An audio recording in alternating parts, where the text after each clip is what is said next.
Let's game a game of integers. सही आदात का खेल. My name is Asif Ali Sarfrazali.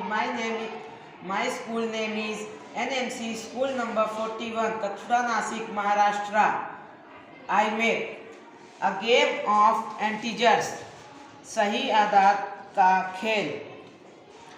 इस खेल को खेलने के लिए 2 या 4 स्टूडेंट लगते हैं.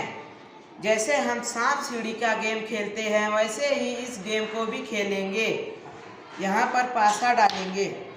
मेरा 2 आया है इसलिए हम 2 आगे बढ़ेंगे. 1 2.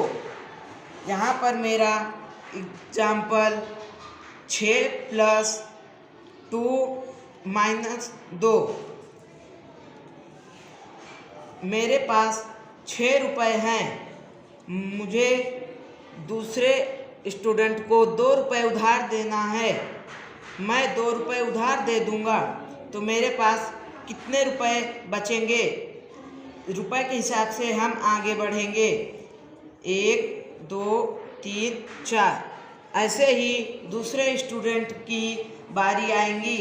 जो सबसे पहले 100 पे पहुंचेगा वो इस गेम को जीत लेगा.